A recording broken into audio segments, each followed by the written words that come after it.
Bienvenidos a Doctrina Católica Tradicional y gracias por escuchar. Por favor, no olvide darle like al video para que esta plataforma lo pueda recomendar a más personas. Comenzamos con nuestras oraciones.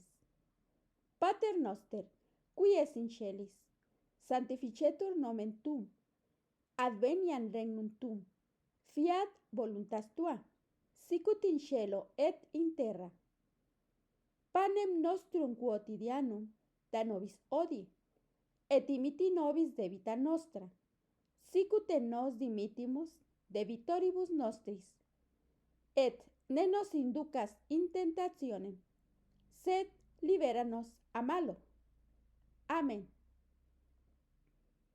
Ave Maria, gratia plena, Dominus tecum, benedicta tu in mulieribus, et benedictus fructus ventris tui, Iesus. Santa Maria, Mater Dei, ora pro nobis peccatoribus, nunc et in hora mortis nostre. Amén. Sancte Micaele Arcangele, defende-nos in prelio, contra nequitiam et insidias diaboli, esto presidium. Imperet illi Deus, supplices deprecamur, tuque, princeps militia celestis, Satanam aliosque spiritus malignos, qui ad perditionem animarum pervagantur in mundo. Divina virtute in infernum detrude. Amen. Cor Iesus sacratitium, miserere nobis. Cor Iesus sacratitium, miserere nobis. Cor Iesus sacratitium, miserere nobis. Fiducia supplicans y la bendición pastoral es un tema analizado de la fraternidad sacerdotal de San Pío X. La Iglesia debe evitar el apoyar su praxis pastoral en la rigidez de algunos esquemas doctrinales o disciplinares. Este pasaje del número 25 de la muy reciente declaración Fiducia Supplicans no es más que una repetición del principio fundamental ya afirmado por el Papa Francisco en la exhortación post-sinodal Amoris Laetitia. Este principio mismo encuentra su justificación en el número 8 de dicha declaración, que a su vez remite al número 12 del nuevo ritual promulgado por Juan Pablo II en 1985. Y cito: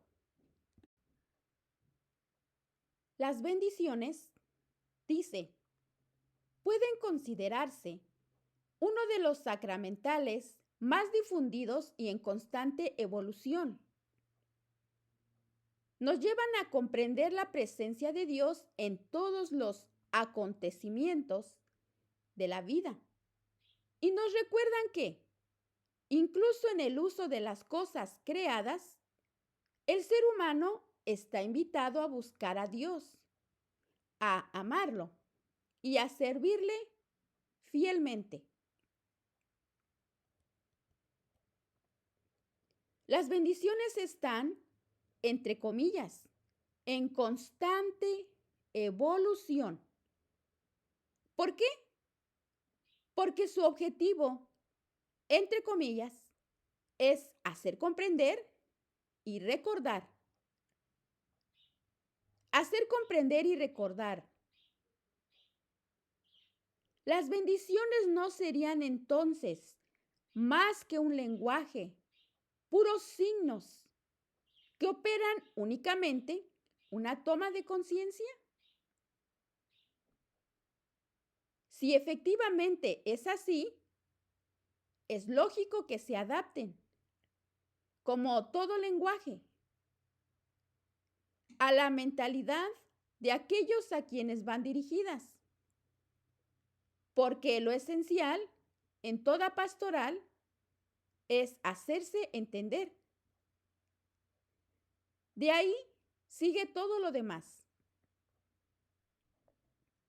Y ante todo, para bendecir, basta escuchar a las diferentes personas, entre comillas, que vienen espontáneamente a pedir una bendición. Esta petición expresa en sí misma la necesidad, una vez más, entre comillas, de la presencia salvífica de Dios en su historia. Número 20. Pedir una bendición es reconocer a la Iglesia como sacramento de salvación. Es admitir que la vida eclesial brota de las entrañas de la misericordia de Dios y nos ayuda a seguir adelante, a vivir mejor, a responder a la voluntad del Señor. En definitiva, la solicitud de una bendición refleja convicciones, pero ¿qué más? ¿Refleja un deseo de curación? ¿De una resolución efectiva? ¿Expresa un deseo de conversión? El número 21 simplemente evoca por parte de quien pide la bendición la sincera apertura a la trascendencia, la confianza de su corazón que no se fía solo de sus propias fuerzas, su necesidad de Dios y el deseo de salir de las estrechas medidas de este mundo encerrado en sus límites. ¿Y salir del pecado? Aparentemente, este no es el caso aquí, lo cual no es de extrañar, ya que la bendición es un acto de escucha, porque, como todo escucha, no tiene que preocuparse por resoluciones efectivas. Ocurre en un momento de esperanza y expectativa. Bendecir no es solo escuchar, debe expresar también el amor de Dios. Y por eso es todo para todos. Ciertamente, no puede ofrecer una forma de legitimidad moral a una práctica sexual extramatrimonial, en el número 11. Sin embargo, se debe también, entre comillas, evitar el riesgo de reducir el sentido de las bendiciones solo a este punto de vista, porque nos llevaría a pretender, para una simple bendición, las mismas condiciones morales que se piden para la recepción de los sacramentos. Este riesgo exige que se amplíe más esta perspectiva. De hecho, existe el peligro que un gesto pastoral tan querido y difundido se someta a demasiados requisitos morales previos, que bajo la pretensión de control podrían eclipsar la fuerza incondicional del amor de Dios en la que se basa el gesto de la bendición. Por tanto, la bendición debe expresar el amor de Dios de maneras diferenciales. Lo esencial es, entre paréntesis, no perder la caridad pastoral, que debe atravesar todas nuestras decisiones y actitudes, y evitar ser jueces que solo niegan, rechazan, excluyen. Esto lo vemos en el número 13. El nuevo, entre comillas, magisterio pastoral inaugurado por Juan 23 ya no busca la conversión. Atento aquí. También se podría decir que ya no busca sacar a las almas del pecado. Escucha y dialoga. Y al hacerlo, le da al mundo los medios para realizarse como tal, huyendo del materialismo, en una apertura a la trascendencia. Al fin y al cabo, la bendición ofrece a las personas un medio para acrecentar su confianza en Dios. La petición de una bendición expresa y alimenta la apertura a la trascendencia, la piedad y la cercanía a Dios en mil circunstancias concretas de la vida. Y esto no es poca cosa en el mundo en el que vivimos. Es una semilla del Espíritu Santo que hay que cuidar, no obstaculizar. Número 33. Y aquí vemos, estimado oyente, la ambigüedad y la astucia de estos hombres malignos. ¿Y el pecado? ¿Y la conversión? ¿Y la salvación eterna? Ni una palabra al respecto. ¿Se da cuenta? Ya lo dijeron. La bendición ayuda a comprender la presencia de Dios en todos los acontecimientos de la vida y nada más. Por eso, la Iglesia debe evitar el apoyar su praxis pastoral en la rigidez de algunos esquemas doctrinales o disciplinares. Esto es comprensible, ya que la bendición es un aspecto de la pastoral y la pastoral consiste en escuchar y dialogar, en comprender y recordar, y nada más. En este ámbito, los esquemas no son apropiados, sobre todo cuando, entre comillas, dan lugar a un elitismo narcisista y autoritario, donde en lugar de evangelizar, lo que se hace es analizar y clasificar a los demás. Y en lugar de facilitar el acceso a la gracia, se gastan las energías en controlar.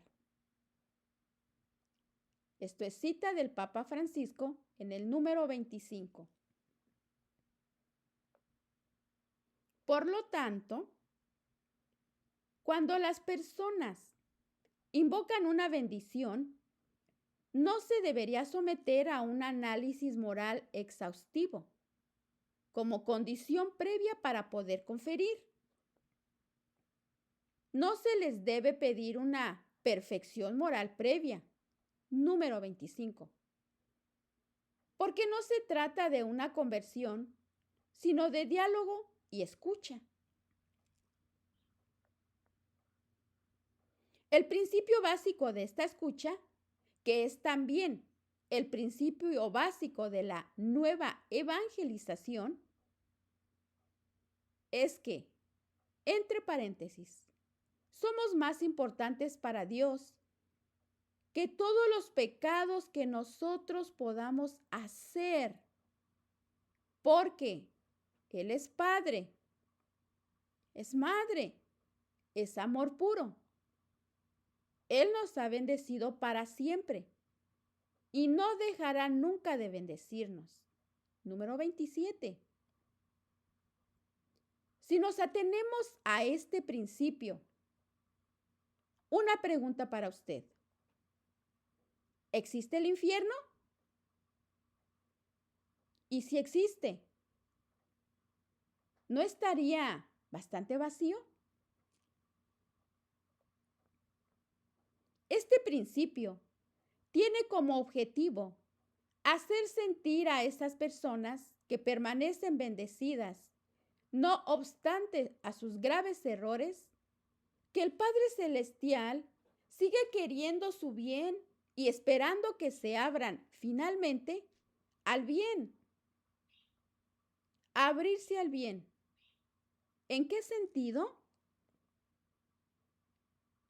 Es simplemente el deseo de salir de las estrechas medidas de este mundo, encerrado en sus límites, del que se habló anteriormente. Lógicamente sí.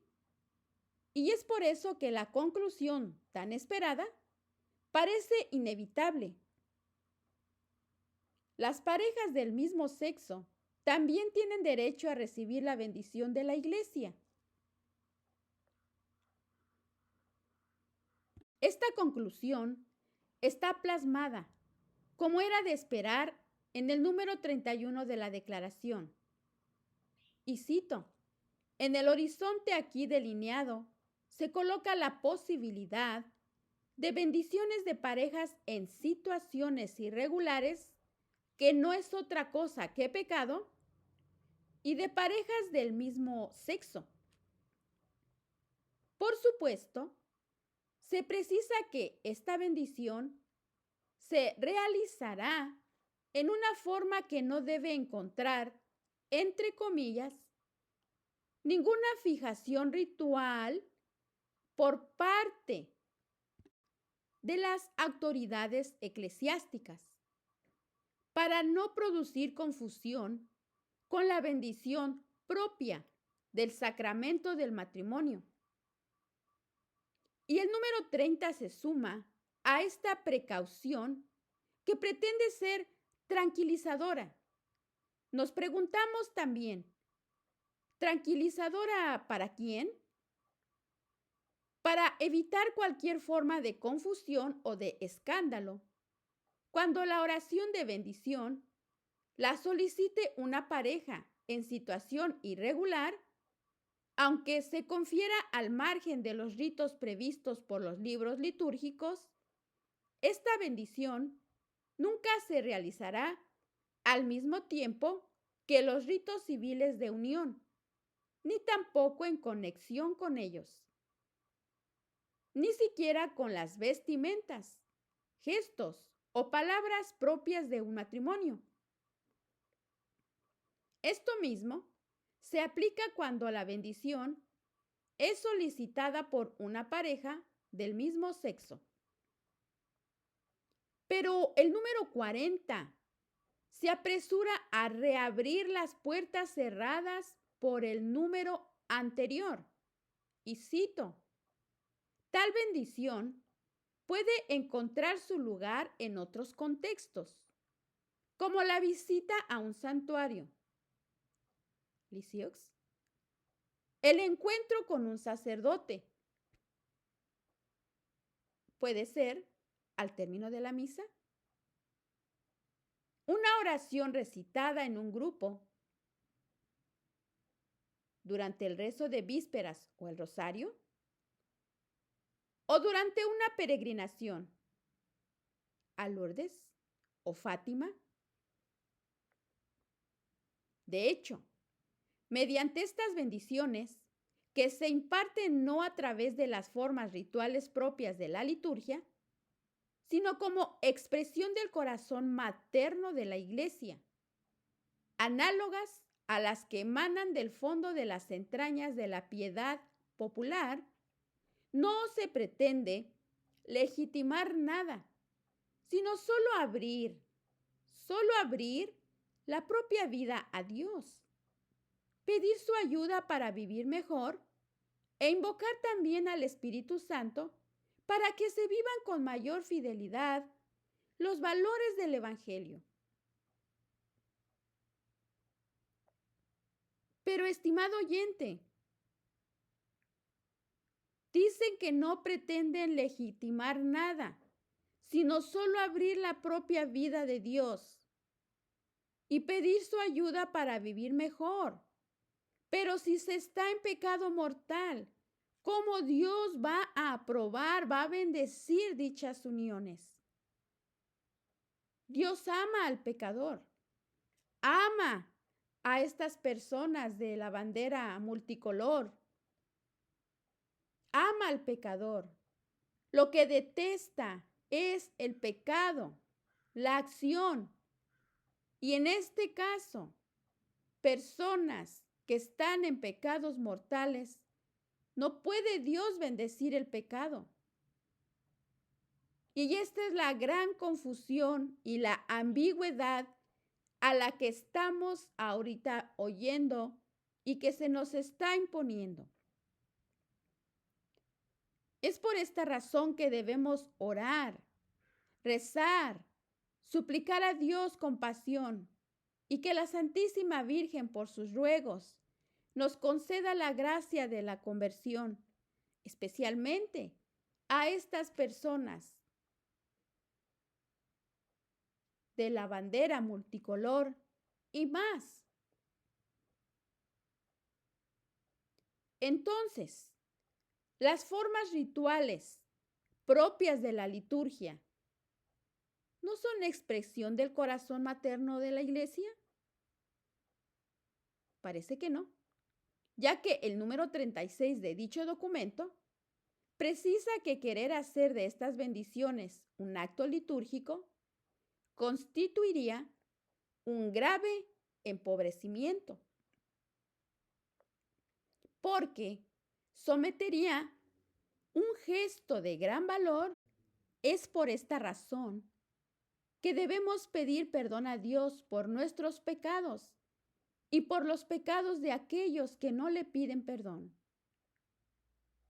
Hacer oración, penitencia, suplicar a Dios su compasión y que la Santísima Virgen, por sus benditos ruegos, conceda la gracia de la conversión a toda la humanidad, especialmente a estas personas del grupo ABC, etcétera, etcétera. Entonces, Dios ama al pecador. Una vez más, hermano, todos estos grupos del ABC, etcétera, multicolor, arcoíris, Dios los ama, lo repito. Enseñanza de la Iglesia. Lo que el Señor reprende y detesta es el pecado, es el acto, es la acción que tenemos y que a veces cometemos. Y que con su gracia podemos regenerarnos. Pero Dios jamás podrá bendecir uniones pecaminosas, el pecado, sin que la persona tenga la intención de arrepentirse y de cambiar de vida. Entonces, las formas rituales propias de la liturgia no son expresión del corazón materno de la Iglesia. Parece que ya no, ya que el número 36 de este documento precisa que querer hacer de estas bendiciones un acto litúrgico constituiría un grave empobrecimiento, porque sometería un gesto de gran valor en la piedad popular a un control excesivo que privaría a los ministros de libertad y espontaneidad en el acompañamiento de la vida de las personas. Otra vez, esta dialéctica infantil y dañina entre autoridad y libertad, entre ley y caridad, entre justicia y amor. Recordemos que este tipo de bendición puede tener lugar en el interior de las iglesias y, ¿por qué no?, en el comulgatorio, frente al altar mayor.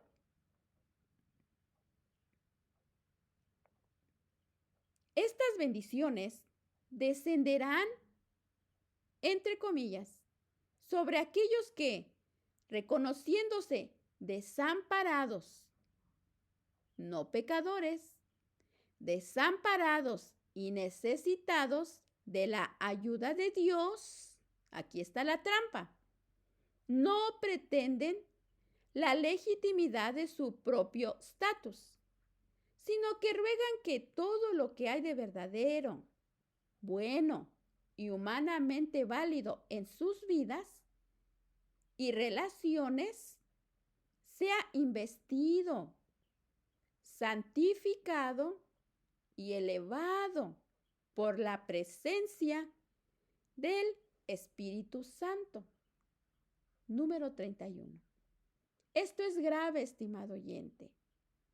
Espero que esta lectura de dicho documento nos pueda dar la capacidad de reaccionar, pero también de razonar y analizar la ambigüedad y la trampa para poder aceptar esta barbaridad. Se trata, por tanto, de una mejora, basada en lo que ya es bueno, no de una cura. No se dice absolutamente nada sobre lo que es falso y malo, incluso humanamente hablando, y mucho menos se habla del pecado mismo. Nada de nada, ni aquí ni en el resto del documento. ¿Pero existe siquiera? Lo que importa es que, una vez más, las relaciones humanas puedan madurar y crecer en la fidelidad al mensaje del Evangelio, liberarse de sus imperfecciones y fragilidades y expresarse en la dimensión siempre más grande del amor divino. Imperfecciones y fragilidades. No es decir muy poco cuando se trata de adulterio o de homosexualidad. ¿Se dan cuenta cómo disfrazan las palabras para tapar el pecado? Y las pobres almas, hermanos, solo un tranquilizador les dan. Y esto es muy grave para estas almas.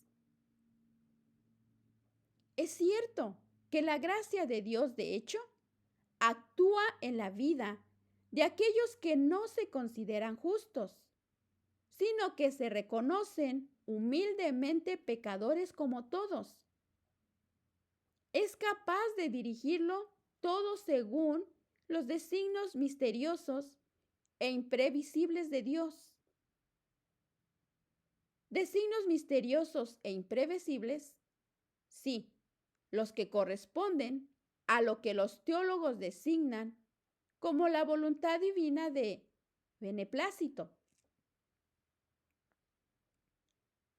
Pero hay también una voluntad divina manifestada y que se expresa de un modo nada misterioso, sino perfectamente claro, y que corresponde a designios perfectamente previsibles.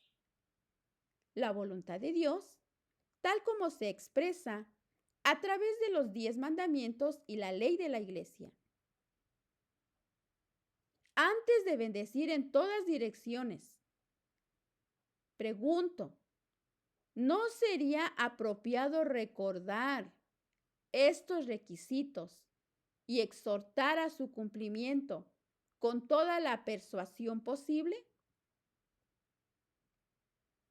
El número 40 describe los objetivos de este nuevo ministerio pastoral, entre paréntesis, de abrir la propia vida a Dios, pedir su ayuda para vivir mejor e invocar también al Espíritu Santo para que se vivan con mayor fidelidad los valores del Evangelio.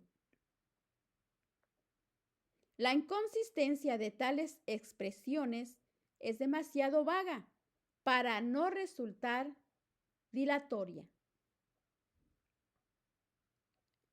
Estimado oyente, el impacto de esta declaración siniestra e ignominiosa al mismo tiempo se sentirá especialmente entre los católicos, que una vez más se verán sacudidos en su moral y verdaderamente escandalizados, es decir, empujados, exhortados incluso a ya no solo tolerar, sino admitir lo inaceptable.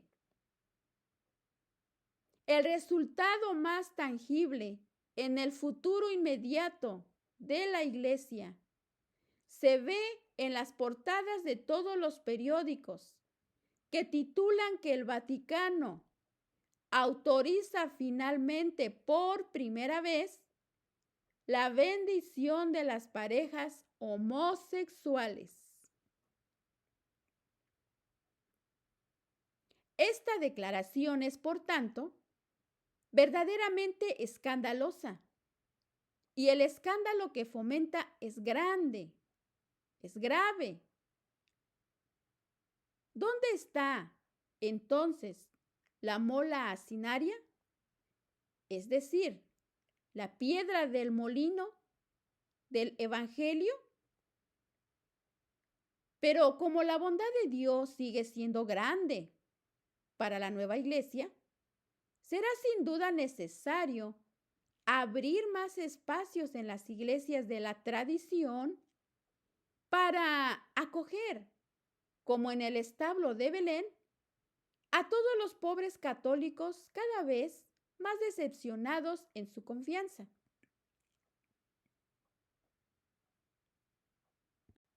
Recordemos lo que dice el Evangelio de San Mateo, capítulo 18, versículo 6.